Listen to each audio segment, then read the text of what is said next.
재충전하는 몸의 에너지를 끌어올리는 그런 시간이 되셨으면 좋겠고요. 즐거운 추석 보내시기 바랍니다. 저는 추석 선물로 사주풀이를 준비했습니다.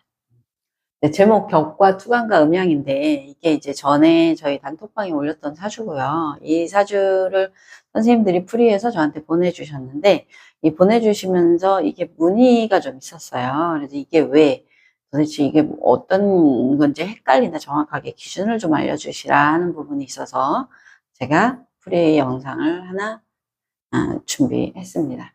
자, 했던 사주가요. 개유년이 이 1990, 유니까 3년입니다. 개유년 정사월, 그다음에 일간은 신금이었어요. 신금이고 여기도 유. 요거는 바꿔도 상관없어요. 요까지가 중요한 거라서.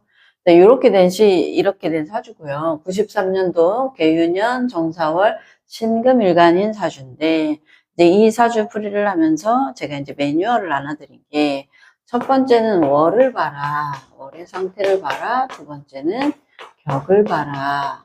이렇게 해드렸어요. 근데 월을 보라고 했으니까 선생님들이 월을 봤죠? 어디예요? 4월입니다.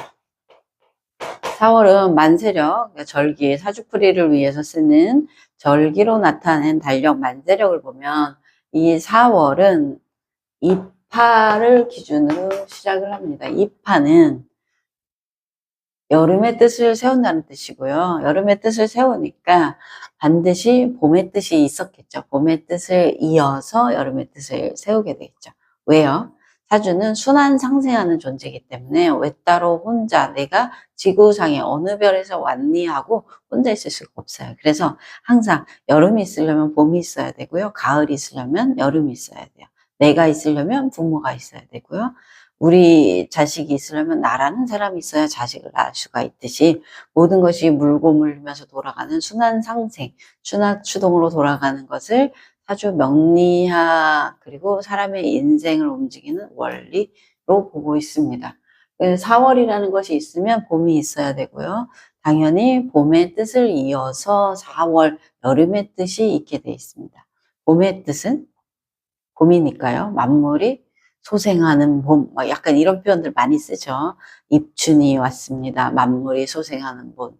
세운 뜻 바르게 세우시고 평화가 함께하는 한 해 되시기 바랍니다. 약간 이런 옛날 인사말, 대기업 CEO의 인사말 이런 걸 보면 항상 봄에는 만물이 소생하는, 이래서 만물이 태어나는 것을 강조했고요. 실제로 봄의 기운은 태어남입니다. 그걸 생이라고 하고, 그런데 4월은 일반인이 봤을 때는 이때가 한 5월 5일경 이후부터니까요. 봄 같지만 명리학에서는 이때를 여름이라고 하고, 여름은 봄의 뜻을 이었으니 만물이 소생한 것들, 생한 것들을 이제는 키워야 될 때라고 해서 이때는 생이 아니라 장의 기운이에요. 성장시키는 기운.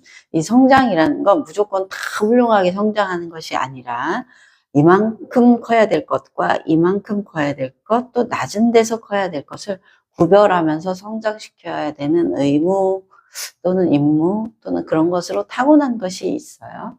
4월생들, 그러니까 4월 여름에 태어난 분들은 성장에 중심을 두어서 살지만 내가 성장을 이만큼 할 것인지 또는 상대방이 성장을 이만큼 할 것인지 이 차이를 구별하면서 생각하는 사고 습관이 있다라는 걸 하나 넣어두시고요. 그 다음에 자기가 그런 사고 습관도 있지만 자기가 어떤 사회생활을 할 것인가, 어떤 가치에 중심을 두고 생활할 것인가라고 정하는 게 있는데 그게 바로 격입니다. 이 격은 어디에서 구하냐면 격도 똑같이 여기 글자에서 월에서 구합니다. 월이 사죠. 근데 이제 이 사니까 일간하고 얘가 얘가 양, 그래서 일간하고 음양이 달라요. 이렇게 음양이 다르면 음양이 조화가 됐다고 해서 얘를 정이라고 그러고, 정 중에서 일간을 극을 한다. 그러니까 화가 있는데, 금이 있는데 화가 공격한다 또는 화가 녹인다, 이런 의미로 이제 표현을 많이 하죠. 그래서 이거를 금을 화라는 테두리 안에 가두는 거예요. 금이 화의 어떤 화가 제시하는 것에 따라야 된다라는 뜻의 관입니다. 그러니까 내가 금인데 불이 있으면 녹여버리는 것이 아니라 내가 금인데 불이면 불이 내 모양을 만들어준다. 이렇게 이해해 주시는 게 더 좋지 않을까 제 나름대로 생각입니다. 나에게 어떤 규범적인 틀을 제시해주는 정관으로 태어났다. 그래서 이 정관으로 태어난 사주가 이렇게 해서 시작을 하면 되는데 질문이 있으셨던 거예요. 어떤 질문이 있었냐. 여기는 월지는 정관 사인데 천간에 투관한 것이 뭐예요? 정화예요. 그게 여기에서 이제 딜레마에 빠진 거예요. 월지는 정관이지만 천간에는 편관이 투관했으니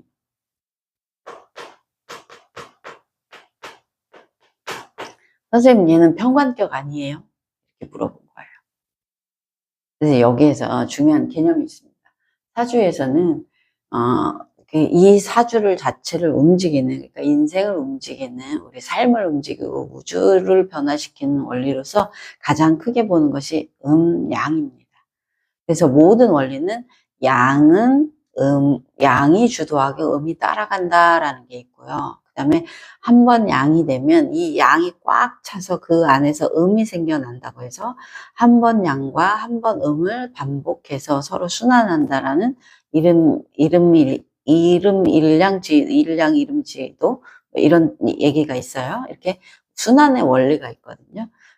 그런데 첫 번째 발생의 원리는 양이 주도하고 음이 따라가는 발생의 원리가 있고요. 그 다음에 순환의 원리로서 양이 꽉 차면 음이 되고 한 번 양을 지으면 음을 짓고 음을 지으면 다시 양을 짓는 순환의 원리가 있습니다.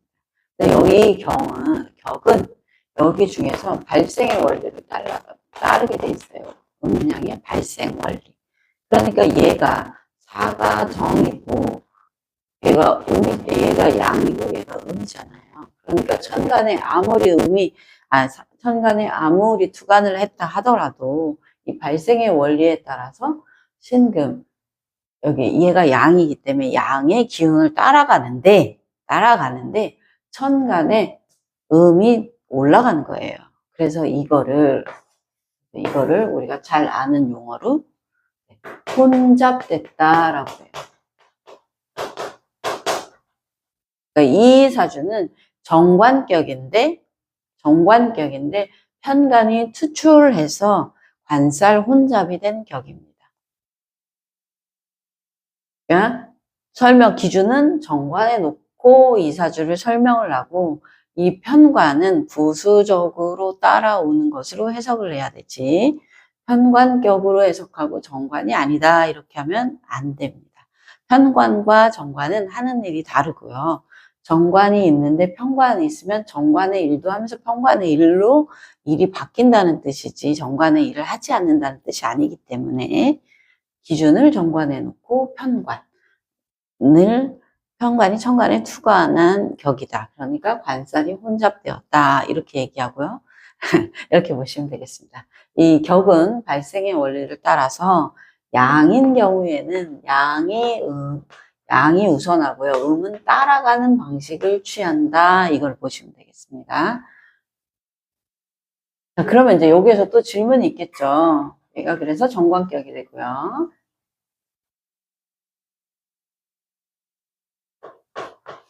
양이 우선. 그럼 이런 경우 있어요. 반대로 여기가 정사가 아니라요. 여기가 병이고요. 여기가 오인 경우가 있잖아요. 그러면 얘는 격이 뭐예요? 이제 오로 보니까요.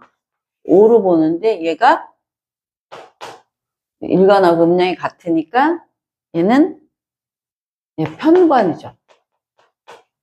편관인데 얘가 음이죠. 천간에 뭐가 떴어요? 천간에는 병화, 양이 떴네요. 자, 그러면 이 경우에는 음인데 양을 쫓아가니까요. 음은 양을 쫓아가서 얘는 혼잡이 아닙니다. 얘 같은 경우는 혼잡이 아니고 음이 양을 따라가는 거예요. 그래서 격이 얘도 똑같이 정관격. 서로 다르죠. 그러니까 이게 이제 다시 지우고 여기가 정사일 때랑 이 두 개가 다르다. 월지가 양일 때는 여기가 음이 투관하면 음을 따르는 것이 아니라 월지를 그대로 쓰고 월지가 음일 경우에 양이 투관하면 양을 쫓아간다. 이렇게 보시고요.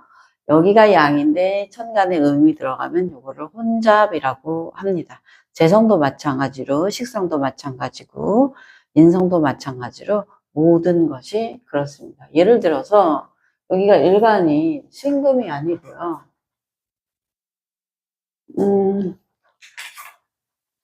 갑일간이라고 쳐봐요. 근데 갑일간이면 얘가 오니까 목생화에서 이게 상관이 되죠. 상관이 되는데 천간에 식신이 떴으면 얘는 음이고 얘는 양이기 때문에 요거는 식신격 이렇게 돼요. 근데 반대로 여기는 이렇게 식신이 여기에 있고 천간에 상관이 떴잖아요. 이 경우에도 똑같이 식신격이 됩니다. 얘는 상관이 식신으로 써지는 거고요. 상관이 식신적 생각을 하는 거고요. 얘는 식신이 상관적 생각을 한다고 이렇게 해석할 수도 있겠죠.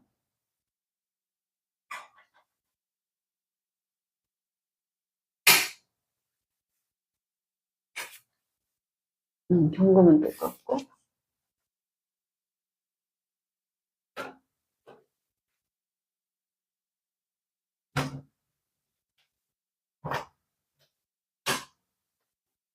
여기도 임일간으로 볼까요? 그러면 임이 수고, 얘가 수국화 하니까 얘가 재성이 되죠. 재성이 되는데 여기도 음량이 다르니까 얘를 정제라고 하는데 천간에 음량이 같은 편제가 투관했어요. 그러면 이런 경우에도 여기 편제격. 근데 이건 혼잡이 아니에요. 음이 양을 쫓아간 모양이기 때문에. 근데 이렇게 반대로 된 경우가 있어요. 여기 얘하고 얘하고 음량이 같죠. 같으니까 편제격인데 천간에 정제가 떴으니까 얘는 재성이 혼잡된 격입니다. 네, 이해하셨죠? 이 두 가지에 따라서 이 격을 뭘로 잡느냐에 따라서 사주에서 일간의 모양이라든가 또 사주에서 필요한 글자들이 서로 다르기 때문에 격을 정확하게 잡는 것이 필요하겠습니다. 이상으로 추석 선물 마치겠습니다. 좋은 시간